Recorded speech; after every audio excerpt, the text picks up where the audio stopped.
Good evening and welcome. This is a conversation hosted by the Brotherhood Sister Soul.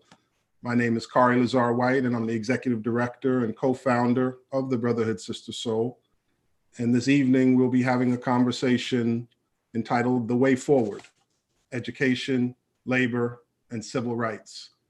And I'm so honored and excited to be talking with two colleagues, leaders in the field, and friends, Pedro Noguera and Ai-jen Poo. And we'll be introducing them in a few moments and then moving into our conversation for the evening. The Brotherhood Sister Soul hosts these conversations because we think it's critical in this moment for us to engage with one another, engage in community, talk about the realities that we are facing, and think about what is a way forward, to have creative solutions for the unbelievably difficult moment that we are facing as a nation.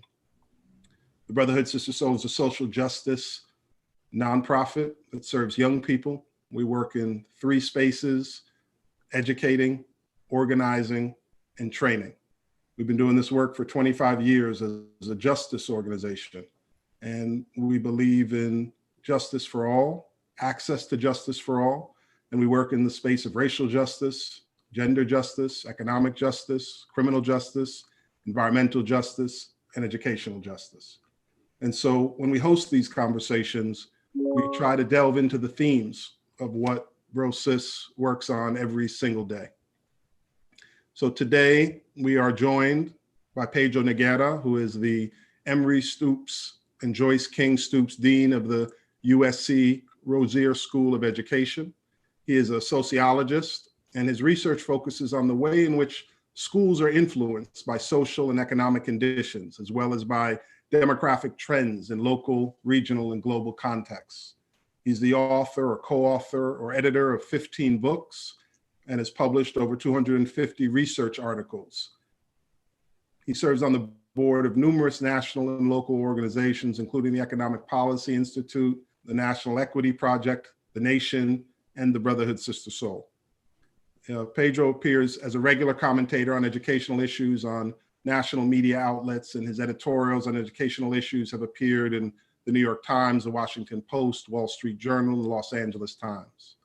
Prior to working at USC, Pedro was the Distinguished Professor of Education at the Graduate School of Education and Information Studies at the University of California in Los Angeles.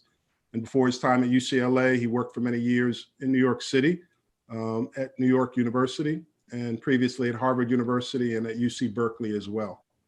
He was recently appointed to serve as a special advisor to the governor of New Mexico on education policy, and he also advises the state departments of education in Washington, Oregon, and Nevada. And from 2009 to 2012, he served as a trustee for the SUNY of New York's SUNY system and was appointed by the governor. In 2014, he was elected to the National Academy of Education Phi Delta Kappa Honor Society, and in 2020, selected to the American Academy of Arts and Sciences. We welcome you back to our conversation, Pedro. Thanks for being here this evening. That was too long, Khary, but thank you. It's all right. We need the context. I always say that. We need the context of folks. I was going to say, do we have to do a long one for me too? Or... We're going to, and I'm going to make Ai-jen blush too. No. So Ai-jen Poo is the co-founder and executive director of the National Domestic Workers Alliance, which is a nonprofit organization working to bring quality work, dignity, and fairness to the growing numbers of workers who care and clean in our homes, the majority of whom are immigrants and women of color. In 12 short years, with the help of more than 70 local affiliate organizations and chapters and over 200,000 members, the National Domestic Workers Alliance has passed domestic worker bills of rights in 9 states, the city of Seattle, and brought over 2 million home care workers under minimum wage protections. In 2011, she launched Caring Across Generations to unite American families in a campaign to achieve bold solutions to the nation's crumbling care infrastructure. She's also a leading voice in the women's movement. And in 2019, along with Cecile Richards and Alicia Garza, Ai-jen co-founded Supermajority, which is a new home for women's activism, training, and mobilizing a multiracial, intergenerational community who will fight for gender equity together. She has been recognized among Fortune 50 World's Greatest Leaders, Time 100 Most Influential People in the World, and recipient of a MacArthur Genius Award. She's currently on the board of trustees of the Ford Foundation and a member of the Democratic National Committee. Welcome, Jen. Thanks, Khary. No doubt. So again, this is a conversation between folks who've known each other a long, long time. Jen and I met as organizers in New York City probably 20 years ago. I don't know, more than that even, and have been involved in so many different ways. Our work overlapping. Pedro, longtime friend and colleague as well, has been on the board of Bro Sis for over 10 years.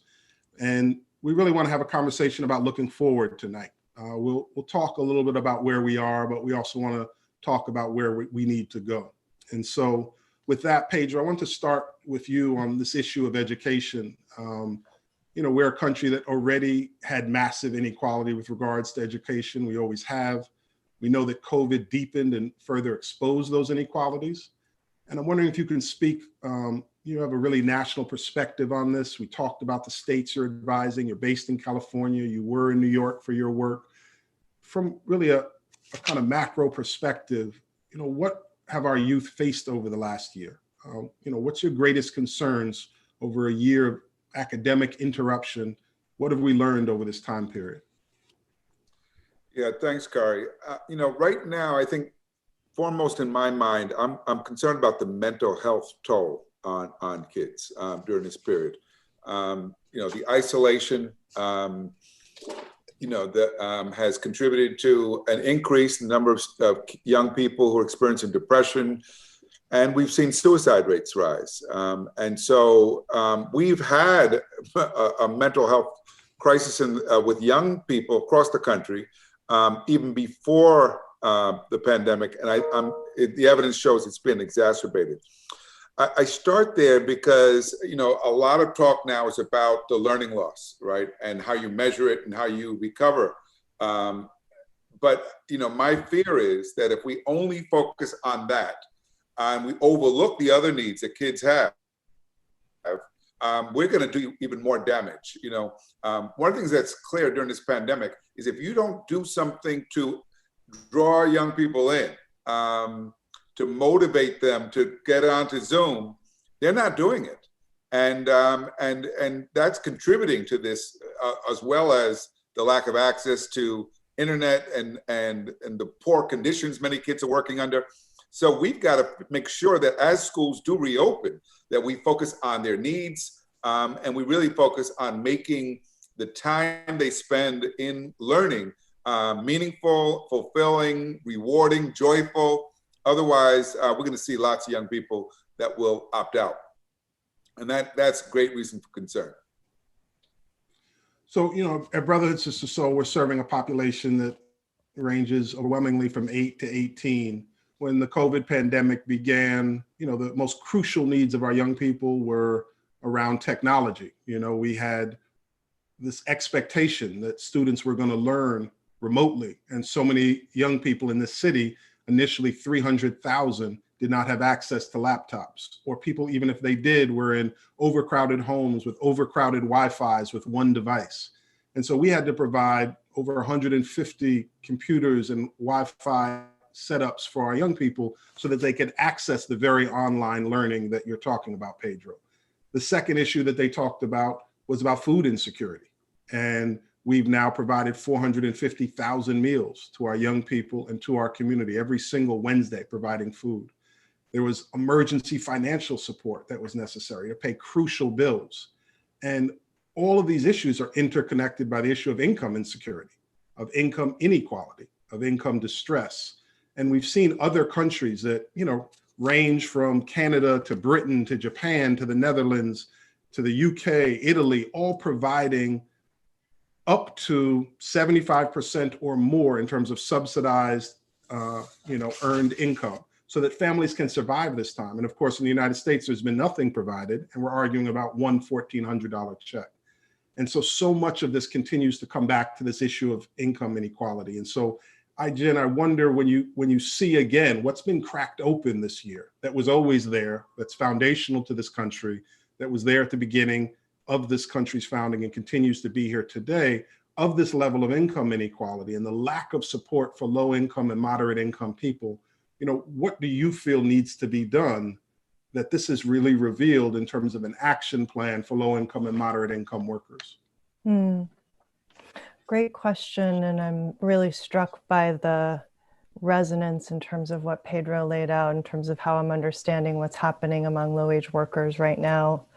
But first, I have to say that you left out something in my bio, which is that I'm the president of the Bro Sis fan club.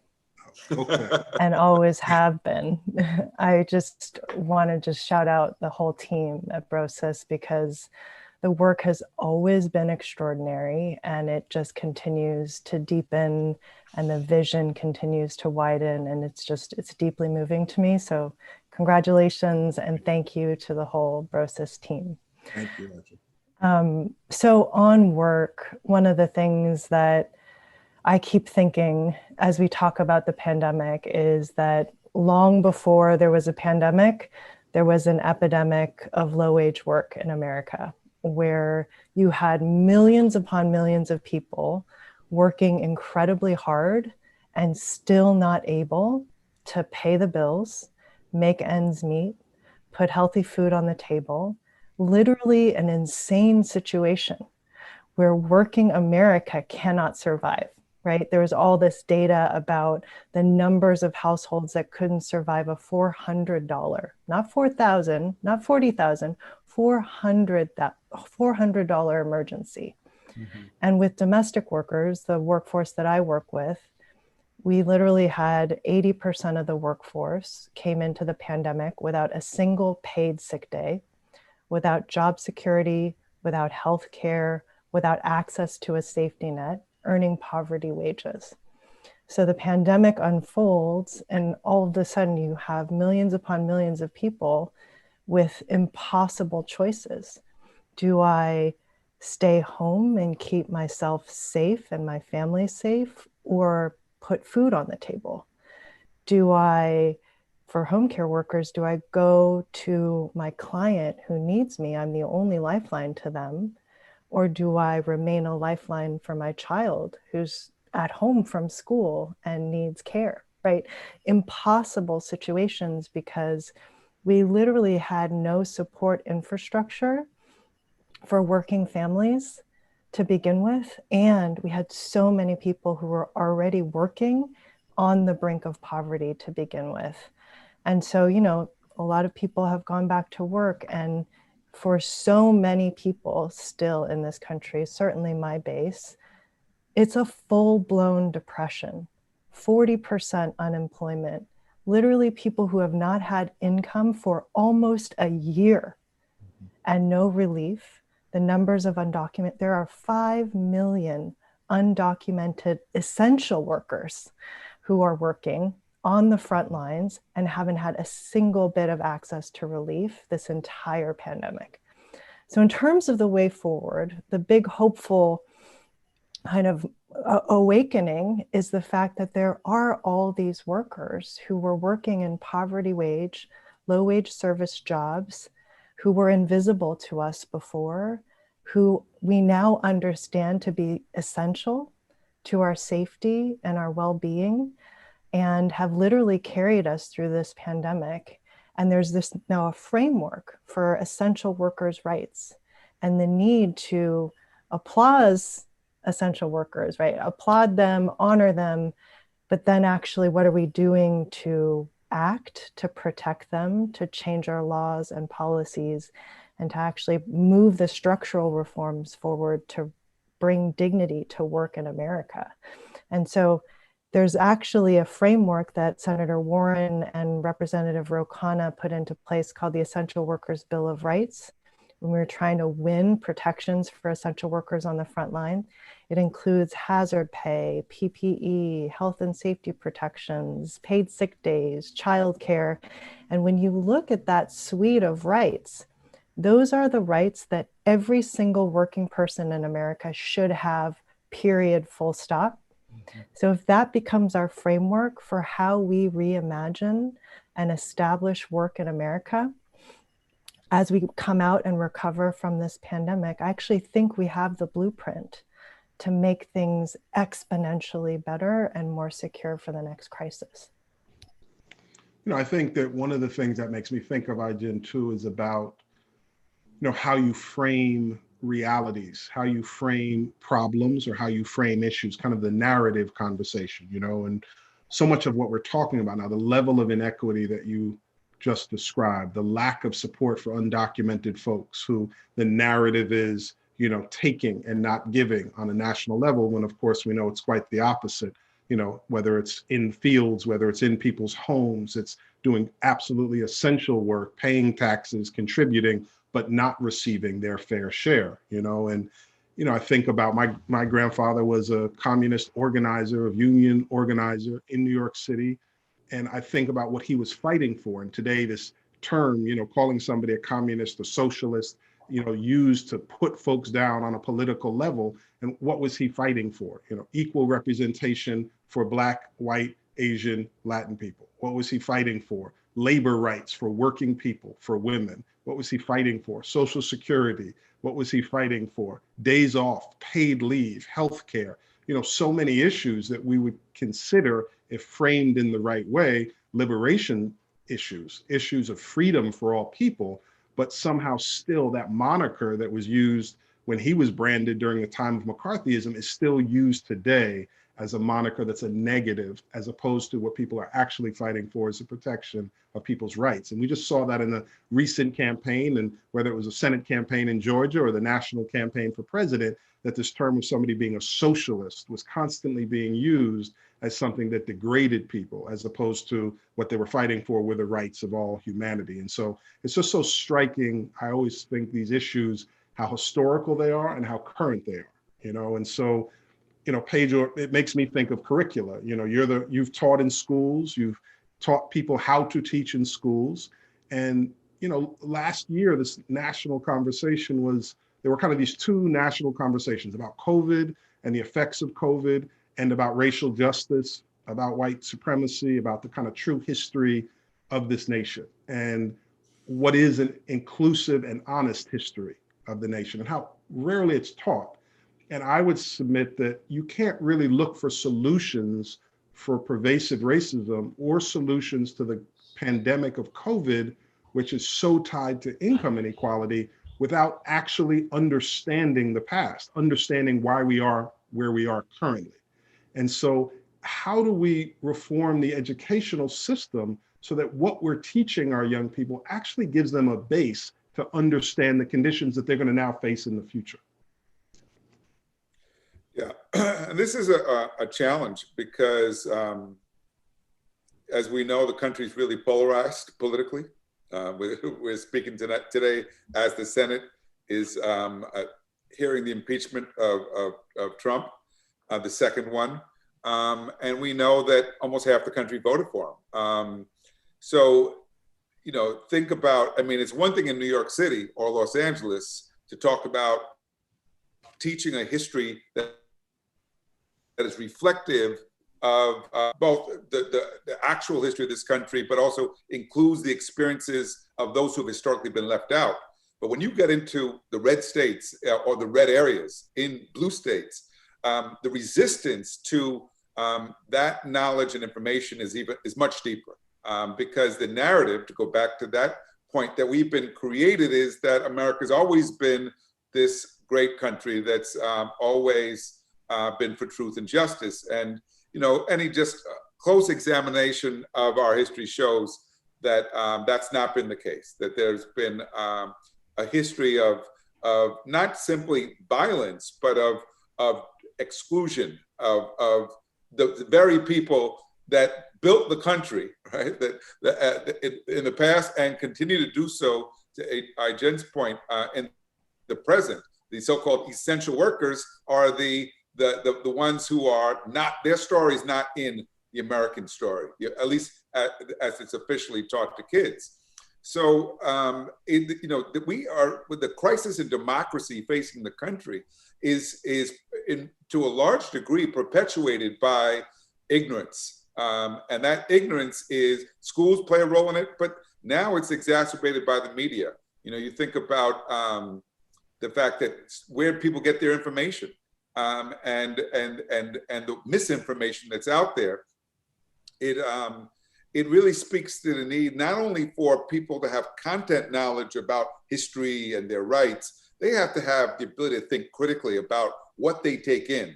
The amount of people right now who just are afraid, for example, of the vaccine and are afraid of so much because they haven't learned in school how to identify a source, whether or not that source of information is credible, how to check the source. So we live in this bubble where we're getting the information that the algorithms tell us we want to receive, and it's a huge problem. It contributes to fragmentation, and it contributes to the polarization that we're seeing. So we have, education. Right now, our schools are playing a critical role of feeding people. In LA, over 1 million families, 1 million people have been fed by the schools in LA.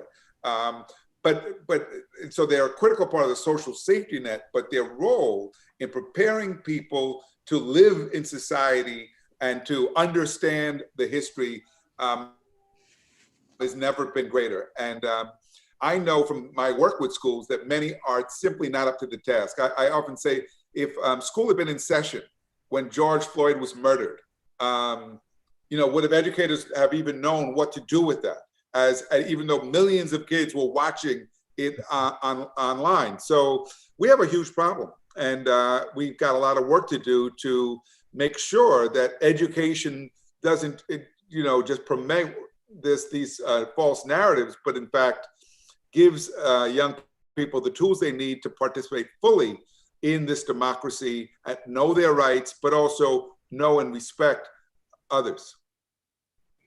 I think about that, and one of the struggles, Jen, that you've been one of the central national leaders around in terms of protecting and expanding the rights and protections of folks who work in domestic situations. And often when I talk to folks, people are not aware that the reason that domestic workers and the reason that those who work in the fields, issues we're dealing with today, were not protected by labor laws, were not protected by so much of the expectations that people have in other areas where they work, is because Southern senators during the time of segregation refused to protect the very Black people who were working in their homes, taking care of their children, picking cotton, picking tobacco. This was a decision made about Black people during the time of segregation. And now we're seeing those decisions affecting broadly immigrant, Southern American, Central American, Caribbean folk who are doing that work today. And it's just, again, history repeating itself. But if you don't know that that's where it comes from, if you don't know, again, it's tied to, the Electoral College in 2040, at that point, we'll have 70% of the population represented by 30 senators.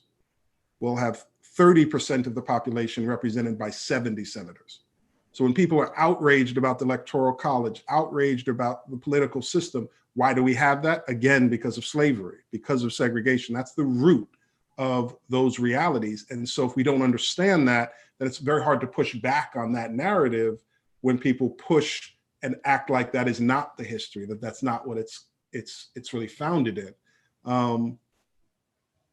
And so, my question to you is that this is a nation, we don't even have to look that far back in history, but, the last time the federal minimum wage was raised, I believe, was in 2009.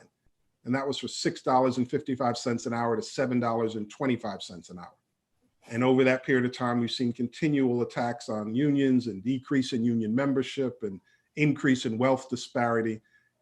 Knowing that history, knowing how all of this is interconnected, and that there's been no support for really low-income workers for so long now, how do we move a progressive kind of economic movement forward? You've done this work on a city and local level, you've done it on a national level, but what does a national kind of movement around economic inequality and economic disparities look like from your perspective?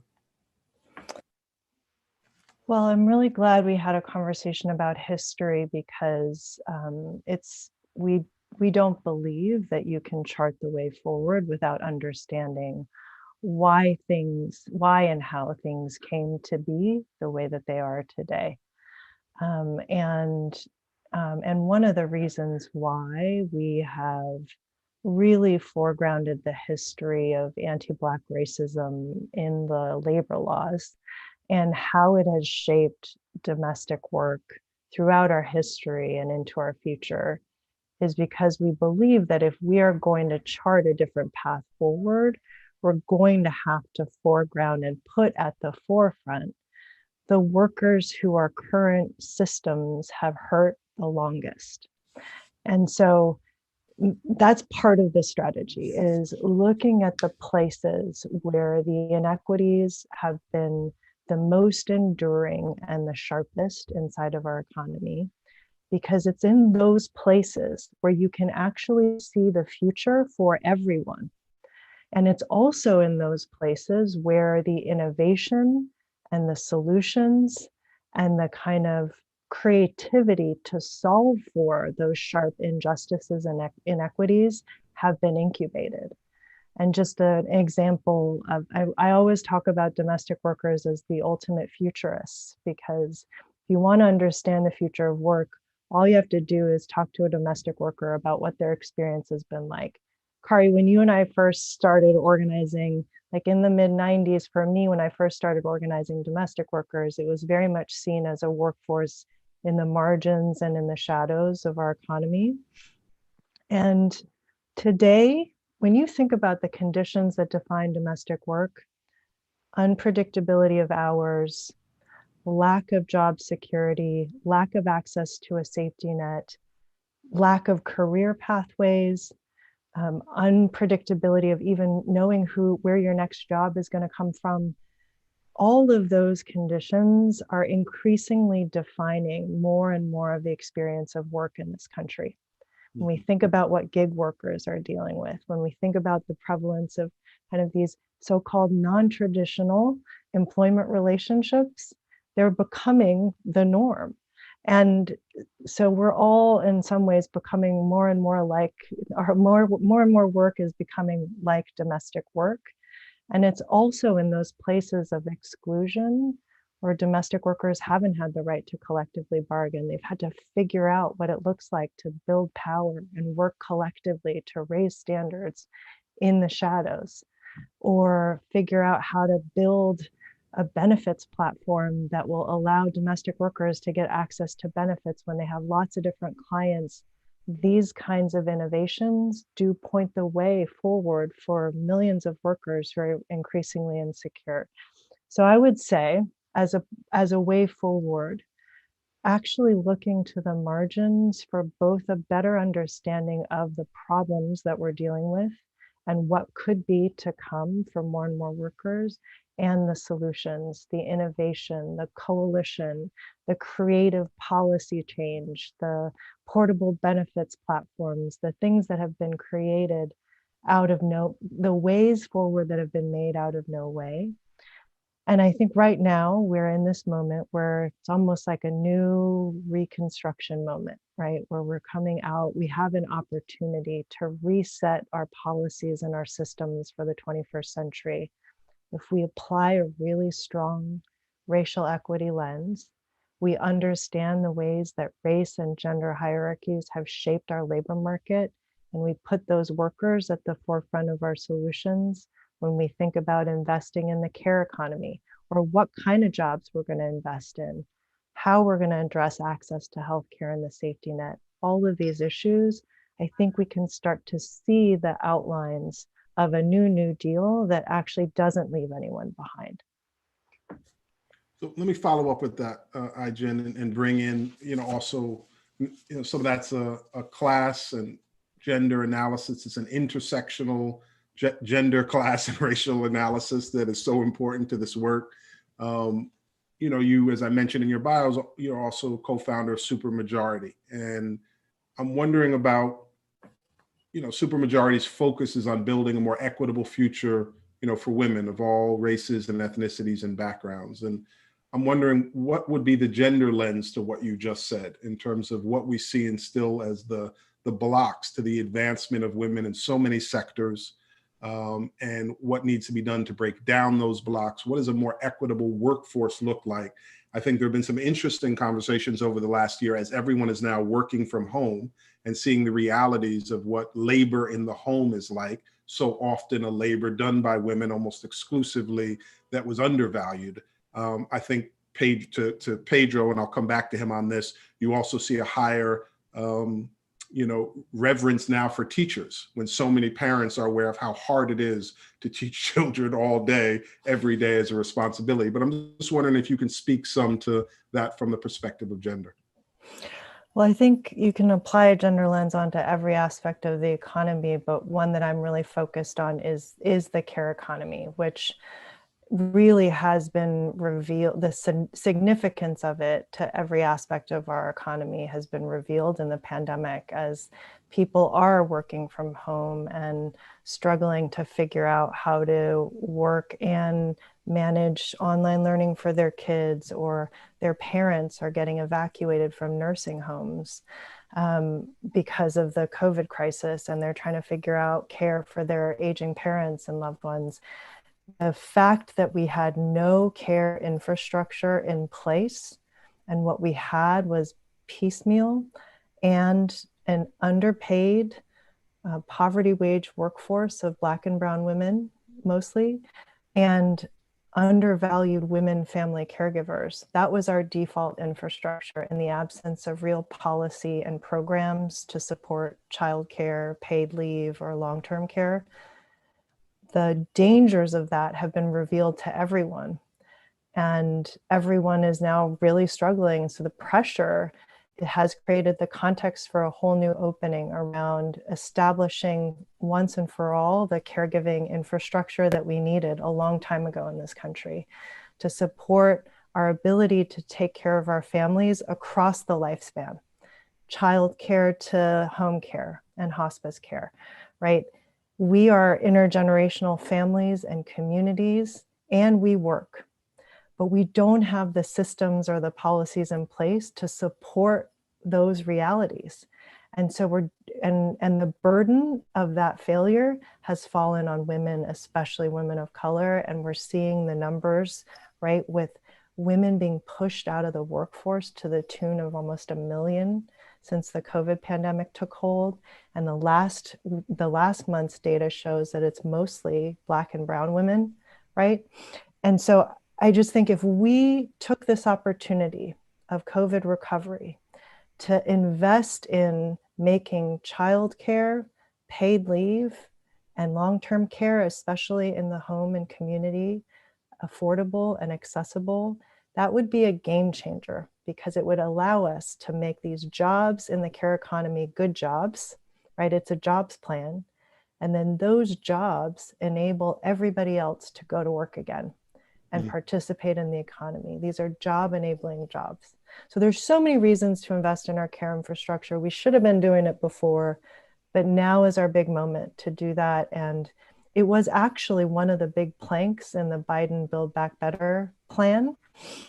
And we're right now is the moment to call upon our new president and vice president to realize that commitment to investing in the care economy, because that is a number one surefire way of rebuilding in an equitable way for women and women of color, especially. Thank you, Aja.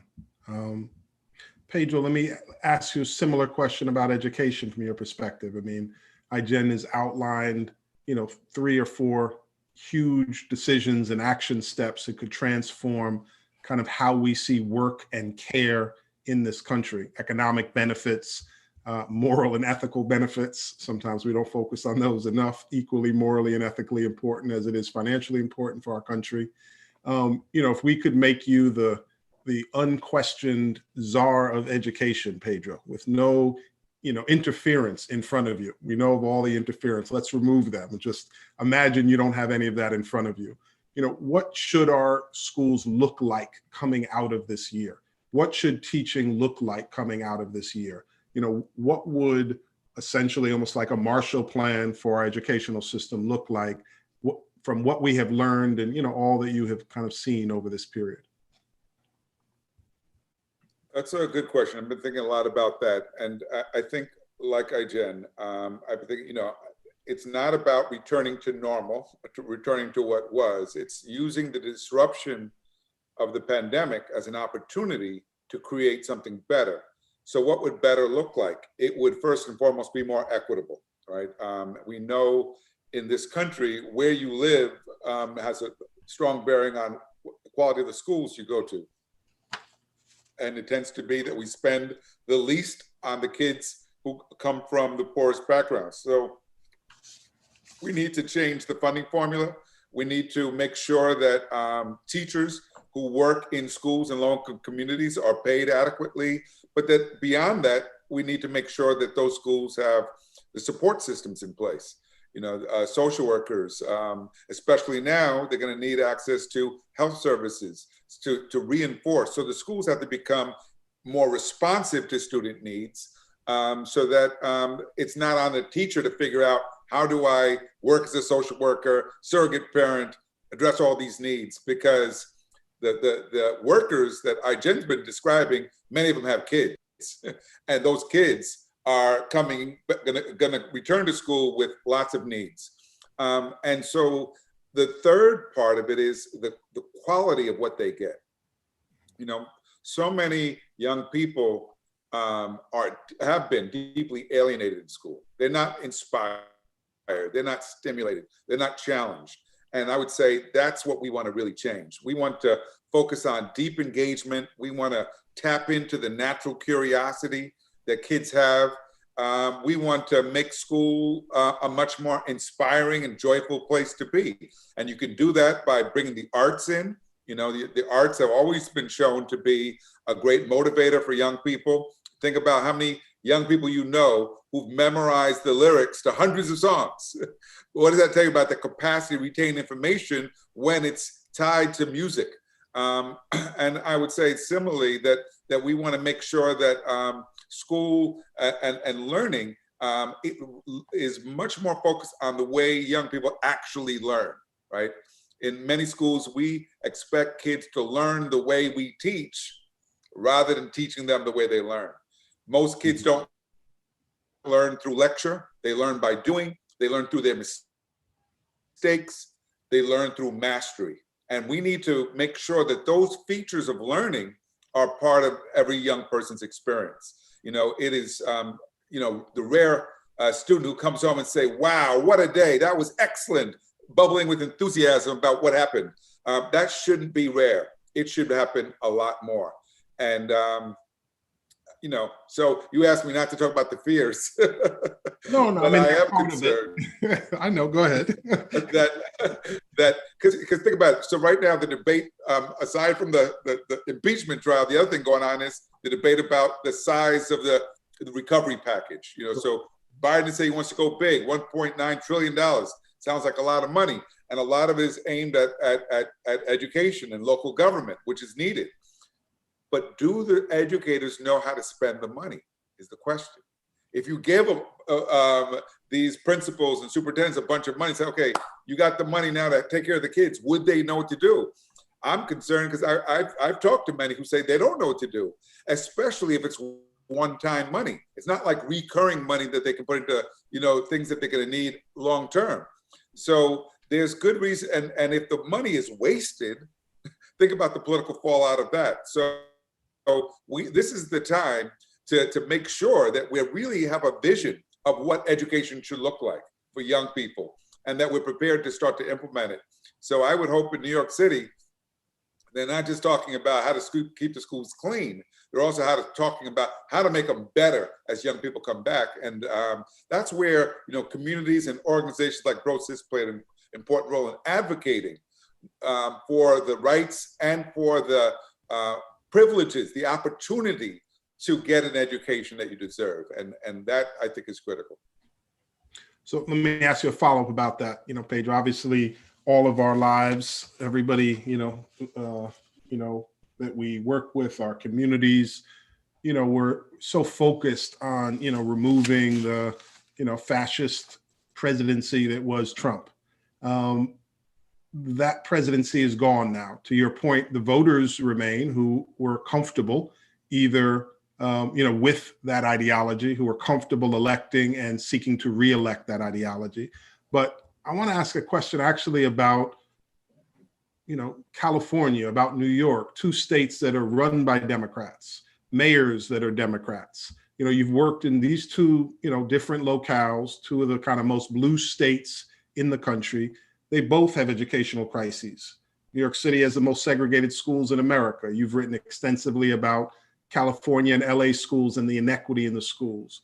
Why do you think it's so difficult politically to move the needle from an educational perspective in cities and states where what everybody says means they're on the same page, or everybody's saying big picture, this is what we want for our children, and yet it still doesn't happen? We all organized in New York City, in a progressive city, and did not see the advancement and change that we wanted. And I'm wondering if you can speak to that a little bit from your perspective. Yeah, this is, I think, a fundamental problem with the left, especially when it comes to education. It's not enough to have a critique of what's wrong. You've also got to have a vision of what could be.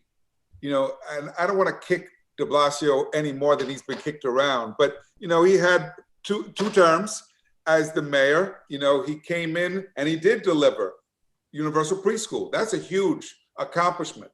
But what else changed? Think about it. The city of New York controls not just the schools, it controls the health department, it controls Parks and Rec. The city was in a position to bring resources into schools, especially in the most marginalized communities. They spent all this time fighting about the exam schools. Meanwhile, what about schools in Brownsville, in the South Bronx, in the communities that are the most cut off from opportunity? Why not invest in those areas? And that didn't happen. So that's why it's so important that there be a vision. When you have folks elected or put in place of leadership, they need to have a sense of what's possible and what they can accomplish. And I think too often all they have is a critique of what's wrong, and that's not good enough. Amen to that. You want to say something else, Jen, and just amen? That's fine. I'm just curious. Amen. And I would run the campaign to put Pedro in charge of all things education in the world. But I guess one thing I'll say is that, I think it's hard to have vision.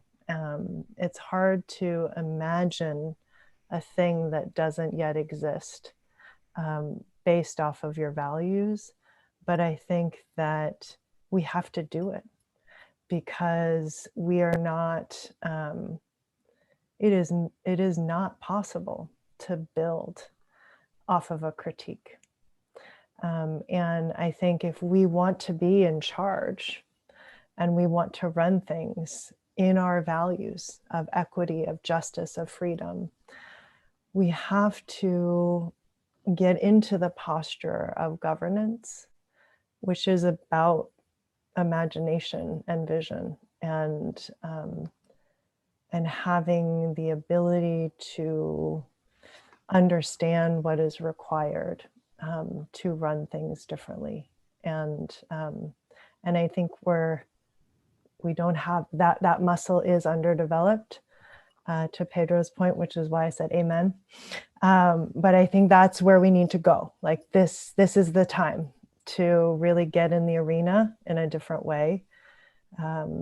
Because if we don't do that, it will be very hard to capture any of the gains that we have made to secure our democracy from the attacks that we've just endured, and certainly to make the kind of leaps forward that we could potentially make out of this incredible time of crisis. I think when we think about the attack on our democracy too, this concept of America always being this completely unfulfilled aspirational goal, right? America was never, the land of the free and the home of the brave, as we know. It was never a place that protected the freedoms of all of its people. It was, built on destruction and enslavement. And the question is, will it become that aspirational goal that we're talking about? And there are many parts, I believe, to the change, the organizing aspect that we're talking about, the activism of people, the educating of young people. But another big piece is, of course, voting. I mean, that is a tool that is absolutely essential. It is in no way the end all be all. It is in no way the only tool, but it's a major tool. And we've seen, voter suppression, unlike anything we've actually seen, certainly in our lives. It's not a coincidence. 2008 is the most diverse electorate in the history of the country. It elects Obama. 2 years later, Republicans begin to retake lots of houses throughout, state houses and also obviously Congress. And they passed 27 different measures in 19 states to suppress voting. Then you have Shelby in 2013, which guts the Voting Rights Act. And the idea is that there used to have to be pre-clearance. Any city or any state that sought to make voting more difficult would have to say, this is what we want to do. It would have to be pre-cleared before they put it into place. They got that in 2013 in Shelby, and now locales, cities and states can change laws, and you have to appeal those laws to seek to have them changed back, which is a much harder level in terms of oversight, to ensure in terms of oversight, in terms of voting. So we see what we faced. We see the suppression of voting all across the country. And, I'm nervous and concerned about the win in Georgia clouding people's vision, thinking that win means we're actually not through that massive hurdle. And if we could make voting accessible to all, if we could ensure that formerly incarcerated could vote, if we could ensure that just at the age of 18, you have to be registered for the military, you're also registered to vote. If it was a national holiday or you could vote on the weekend, if there was early online voting, Republicans have been caught in this on quotes that they didn't think would go public, or sometimes when they knew it would go public, that if everyone votes, they won't win another election again. And so when we think about this issue of voter suppression, I think too often it's seen just in this kind of lens of the act of voting, as opposed to every single issue we're talking about this evening would be affected if everybody could vote. And if everybody could vote, our organizing, our activism, our educating would be so much of a clearer path in terms of what we're trying to establish. And so having gone through this election and all the chaos of recent months, I'm wondering how you both look at this issue of voting as it interconnects with your work. You can go first, Ajay. I'll follow you. Well, I think that the only way that democracies work is if people participate. And I think this campaign of voter suppression that's become increasingly sophisticated has been about rigging the rules to keep people from participating. And the platforms and all the misinformation and disinformation have also played a role in that and are incredibly dangerous to our democracy. And I take heart in the idea that they have to do all of that stuff because the majority of the people actually could and would participate and would build a multiracial democracy in this country that actually does work for the whole of who we are. And they have to go to such extent to rig the system to prevent that from happening is, I think, encouraging. And the other thing I find encouraging is the fact that if you think about what we were up against in 2020, incredible disinformation and misinformation, incredible voter suppression, highly sophisticated, threats of vigilante violence from white supremacists at the polls, and a pandemic. And we still had unprecedented numbers of people show up to vote. And I mean, it was the greatest organizing challenge of all time. And I think that we proved that movements and organizations and that work of organizing bridges the distance between all that we're up against and where the will of the people are. And so I think it's about continuing to encourage a culture of voting and participation in democracy, not just at election time, but every day, all year round, on all the issues, connect the dots. And that's the role of our groups, right? Khary and domestic workers, like our job is to help people make those connections, and then to give them the platforms to understand that they are powerful and that they can be heard and they will be heard.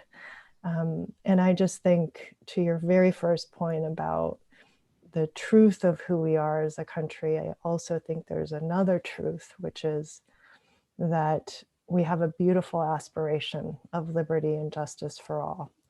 And social movements that we've been a part of and that your grandfather was a part of, and right, those movements have helped every generation bridge the distance between the ugliness of the truth and the beauty of the dream.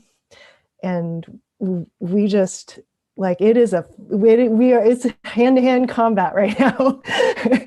And we just have to like get in there and help people make those connections, because it's totally possible. It's like right there. I feel like we're closer to the country of our dreams than we ever have been, but it's also like, it's fragile. That's really encouraging, Ajahn, because I haven't been feeling like that. So I'm glad to hear you saying that. You know, I've been thinking a lot about, again, about what schools should be doing to encourage young people to do what Ajahn just said, right? That is not simply vote. Voting, I don't want to at all suggest that's not important, and I agree with her. The fact that so many people risk their lives to vote this last election says a lot. But democracy only works if the participation continues after the election too. And young people need to understand that. They need to understand that what happens locally, even in their city, in the communities where they live, is being shaped by political leaders who are making decisions that affect their lives. And I think that, many Americans are so alienated from government and from the political process. That's one of the reasons why historically there have been such low voter rates of participation. And so part of what we have to do is show young people that the issues that affect them directly, the ones that Ajahn has been speaking to, of economic insecurity, exploitation, think about the immigration issues and the treatment of children on the border, and the ways in which the essential workers are often treated like fugitives. Those are also issues that young people need to learn about and understand how their participation in the political process can change the ways in which whose rights are recognized and who gets to fully participate in this country. So I think we have to broaden the way we think about civics, especially for young people, because that has bearing on what kinds of voters and participants in this democracy they will become. So we got a lot of work to do, but I'm glad that right. Ajahn has that very optimistic vision about where we're headed. It's my job to be optimistic. That's good. I agree. We can't succumb to the pessimism of the moment. So I would say, Ajahn, I'm a realistic optimist. I like that. Well, I've started to quote Stacey Abrams, who said, "I'm neither optimistic nor pessimistic, but I'm determined." Good one. I like it. Well, I think, that's a great kind of segue to our close, Pedro. We'll be closing in a few minutes. And, I wanted to just highlight some of what you both said as it connects to the work of Brotherhood Sister Soul. I think some of this, you talk about it as kind of political education, Pedro, and that's a central piece to what we've always done, to really help young people grasp and understand the conditions they're facing. If you're born into economic poverty, and you look up the word poor in the dictionary and it says deficient, lacking in value, having no worth. These are horrific terms to put onto people, to human beings. And you can judge yourself very severely if you were born into that condition and think it is somehow due to your fault, as opposed to the realities that you were born into.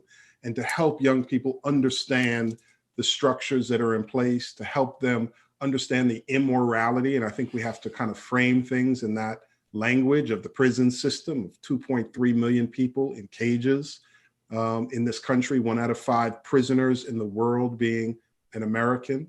When you think about the conversation of undocumented people and folks being called, aliens and illegal.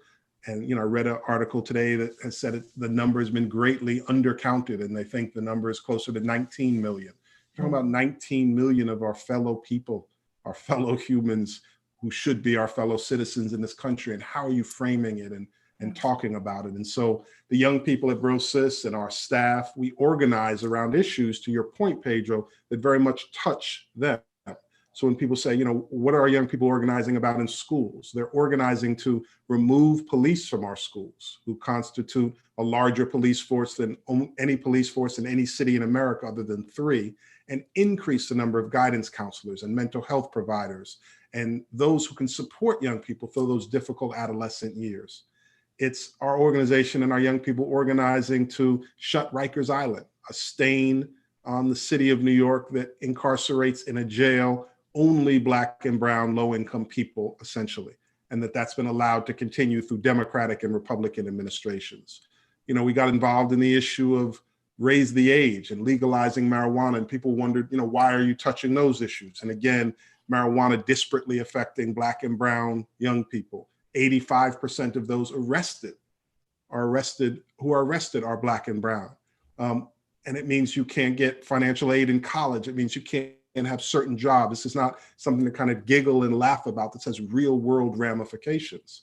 And so when you look at these kind of intersections that we're talking about today, when I think about the future, when I think about kind of organizing in this country now, I actually think it's based in the kind of analysis that we all shared tonight, an interconnected analysis of issues, and to realize that you really can't work for freedoms that we're talking about and equities that we're talking about without doing it in an interconnected way. And that the strength comes in, Ajin, what you were talking about, that the majority of people agree with this vision. The vast majority of this people agree with the aspirational America that we're talking about. That doesn't mean it's not under threat. It doesn't mean it's not being attacked. It doesn't mean that the strength of forces arrayed against us are not intense and severe. But what it does mean is that I think it instills a level of confidence that we can overcome it, because the numbers are with us, yes, but also the morality is with us. And I don't think we should shy away from framing this as how human beings should be treated, educated, paid, how elders should be treated, how infirmed should be treated. These are issues of equity and morality. And I think it's important, back to this conversation of narrative, that we frame it in that way. So I encourage us all to do it. I thank you both so much for joining me in conversation this evening. We could talk all night, but we're cognizant of your time and commitment. We'll pick up the conversation another time. I want to thank you both for all of your organizing, all of your activism, all of your leadership on just the important issues of our time. It's wonderful to have you as colleagues and friends, and thank you for joining me tonight. Thank you, Khary, and thanks for bringing us together. I feel like I learned a lot tonight, and wonderful to make a new friend in you, Pedro. Thank you so much. Good night, everybody. Thank you so much for joining us. Take good care.